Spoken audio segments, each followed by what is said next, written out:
Okay. Wow. I want to talk about some things. Nothing serious, just a vlog. Nah, but seriously, I forgot to do the wow, I'm after a run. I don't know if I'm gonna be able to think. No, joking. I forgot to do the sikum. Let's say sikum in English. No.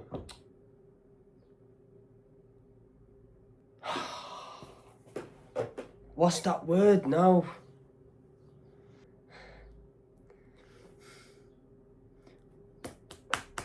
Yo, gone out my head. I wanted to. Oh my god, I can't speak English. Oh my god, it's been 1 minute and I've not said anything. What is that word? Like, you know, when you talk about what you've just been through and like,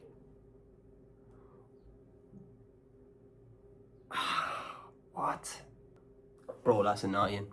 I actually can't think of the word. Fucking hell, I'm actually gonna go look on the vlog to see what word I'm looking for. Summary! That's the word, summary. I actually had to go fucking look at the end of the last vlog to know what word I'm looking for, bro. Wow, that was terrible right there.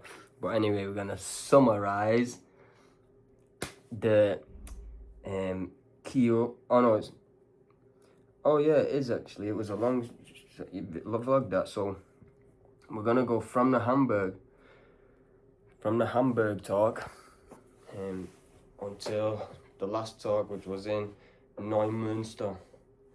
So first off, I have to say, every single place, not just those 3 places, but like since the start, every place we've been, it's just great people, bro. I'm always meeting amazing people and generous people.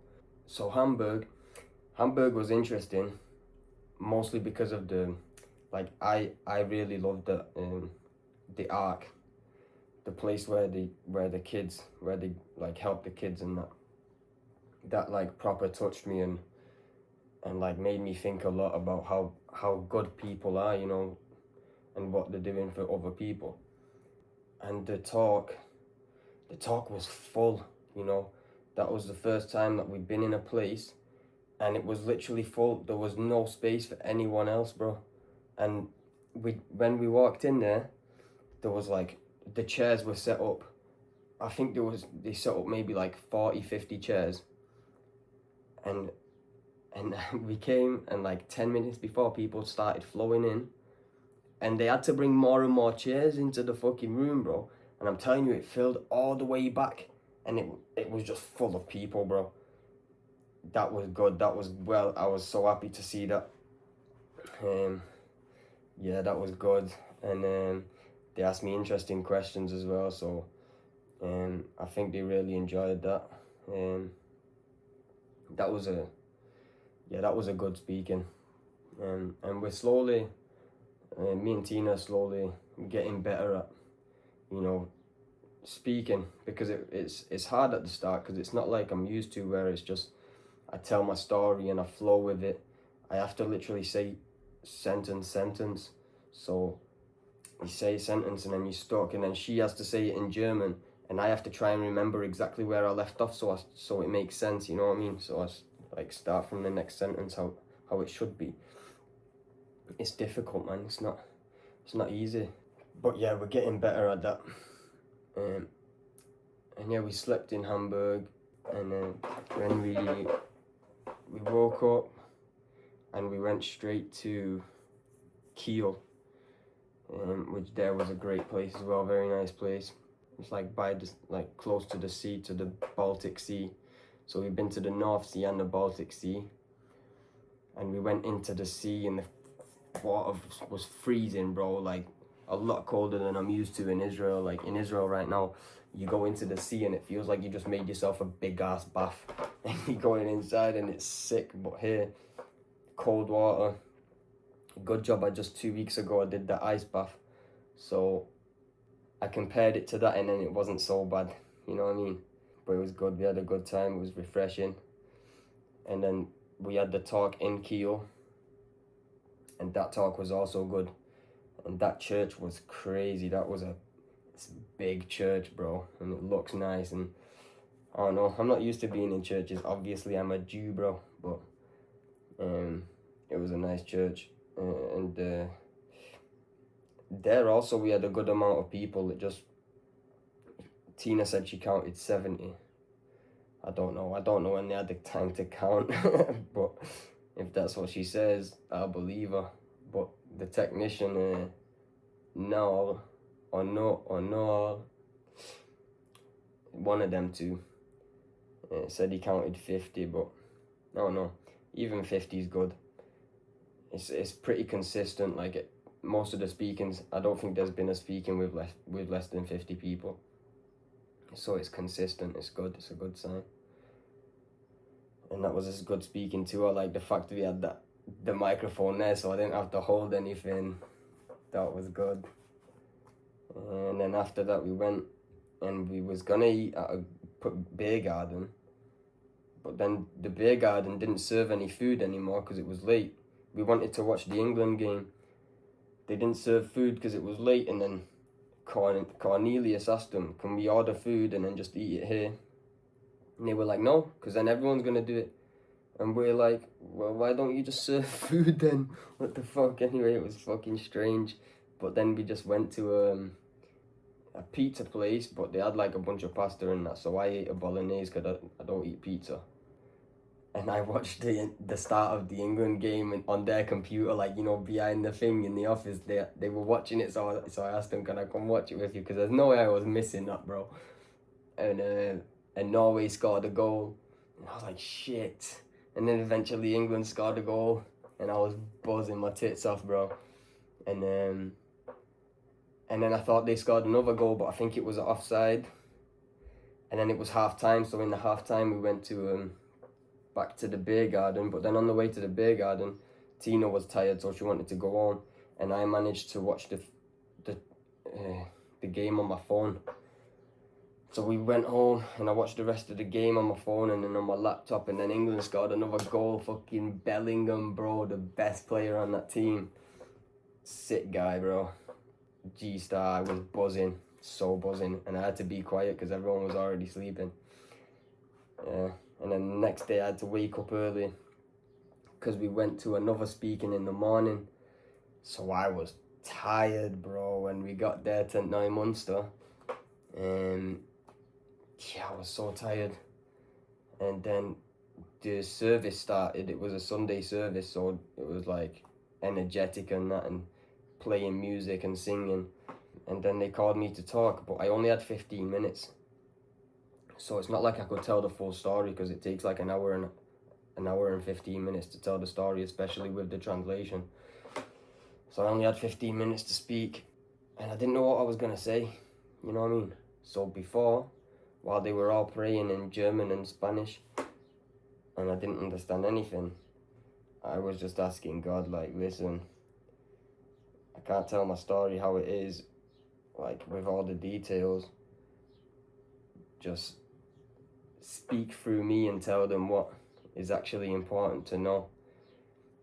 Like, what for me was important for them to know was the power of God in my story. And that's what happened, really. I didn't even speak only about myself. I spoke about all my family and my brother, and you know, everyone I knew that had like God inside their story. You know, like miracles and that from that day. And yeah, man, in the end it was good. They loved it. It was just a small talk, but like a short talk. But I think I said the right things, and God actually helped me say the right things. And yeah, it was good as well. And then they invited us, like the pastor and the people that worked there invited us to eat lunch with them. And we ate lunch and we spoke a bit, but they obviously don't know good English, so most of the time someone was translating. They were just good interesting people, bro. Like, most of them are drug addicts, like, were drug addicts. Way worse than what I was. And they've managed to get out of it, and they go to church now, and Jesus saved them. I think they all think I believe in Jesus, but doesn't really matter. They know I believe in God. That's the most important thing. Whether they think Jesus is God or not, I don't really care, as long as they're good people, you know what I mean? So that's all that really matters to me. And then the pastor wanted to show me his second-hand shop. So they have like a second-hand store connected to the church, where they get old stuff and then redo them, like renew them. And it's a cool place, man. They have everything. Literally, they have things I've never even seen, bro. Like a fucking helmet with a light on the top. If you see the vlog, you'll see what I'm talking about. But they have cool things in there. It must take a lot of work as well. And they have old school sound systems, and that was sick. I wish I could take them, but obviously I'm with a suitcase and that, so not really a possibility. But if I lived there easy, I'd be taking one of them. And then Patrick, one of the workers that works there, he was also a drug addict for 28 years. And he, like, me and him was alone in the shop, and he started just telling me how moving my story is, and how he cried. Like, he was crying with one eye and joy with the other eye. And he found it so hard to speak because he didn't know good English. But, bro, what a guy, bro. He got me emotional, fam. Because, you know, he was telling me how much of a blessing I am and that I can bless people. And, bro, it did me good. Yeah, he got me emotional. And that was the end of Neumünster. And then we left, and then we went straight from there. At 4:30 we started the journey back south. And we got here to Tina's house at 12 in the night, bro. And the whole time on a train. One train 6 hours, the next train, don't remember how much, but in the end we got here at 12 in the night, bro. That was hard. And the whole way I was editing. I'm telling you, this editing stuff is actually hard work, bro. Like, I never understood it before. But editing is actually hard work. It takes a long time. But yeah, I'm doing it, bro. I'm actually enjoying it. I'm enjoying vlogging and like venting to this camera, and to whoever watches it, the 20 people that watch it. But still, bro, it's doing me good. Yeah, man. And then yesterday was Tina's birthday. We went to some lake. That was good. I enjoyed that very much.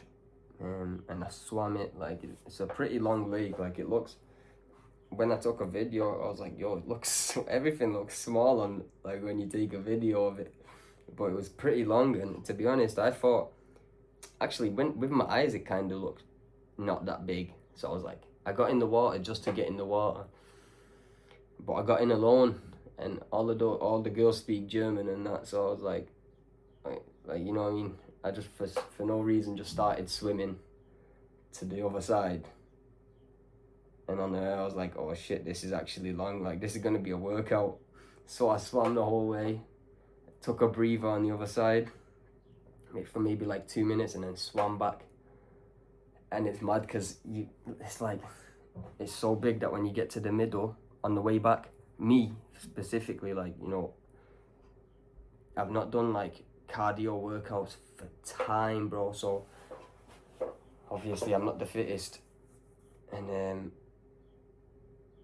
yeah, on the way back, I was like, fuck, like, this is actually hard. But you have no choice what to do because you can't stand up, you know what I mean? So you have to just keep swimming until you get to the other side, bro. But that was good. Like, I enjoyed it. And then once I got out dizzy, bro, from the amount of breathing I had to do, because I'm just not used to it. And then today, that was yesterday, so today I woke up at like 10 and then did my morning push-ups and that, and then 10:30 no, 10:30. No, I think it was more like 10:40, 20 to 11, maybe 10 to. We went out for a run, and we ran 12.5 kilometers in an hour on a mountain. So we had to, like, the whole, probably like 40 minutes, first 40 minutes were just uphill, the whole way just uphill. And then the rest was down, but wow, that was hard. That was hard. I never ran so much. I remember the first run we did when we was in Herzl, the first stop. We went for that run. I could barely run, bro. I stopped maybe like 5 times. Probably stopped, and each stop was like for minutes. You know what I mean? Like 4 minutes, and Tino would just do circles around me. But this time I literally stopped maybe 3 times for literally a few steps, just so I could shout to Tina which way to go, and then carried on, bro. And it was so hard. It was hard, but I just felt like, you know, I got like 6 times where I got like a pain in my chest and that, but I just kept going, and I learned that even when you're in pain, just keep going and you'll be fine, bro. That's the lesson of today. Keep going and you'll be fine. Especially, like, I compared it to the 7th of October for no reason. Just compared it because on the 7th, I walked for more than 20 kilometers with no water and no anything. And it made me realize that, like, you just have to keep going, bro. You just have to keep going, because you're gonna get there at some point. Even if it's in a long time, you're gonna get there.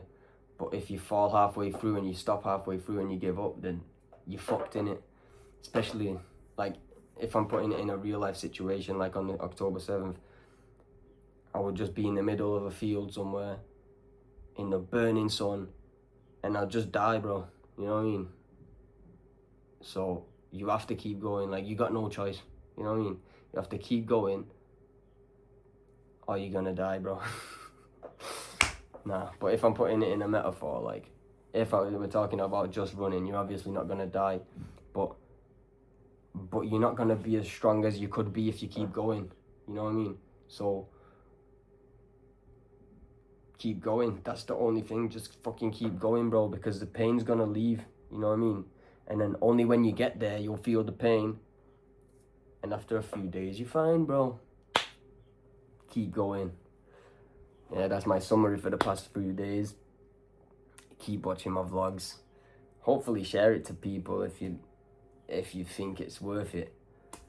But yeah, man, I appreciate everyone watching and everyone saying, keep doing the vlogs and shit like that. I love it. I love it. Yeah, man. Have a good week.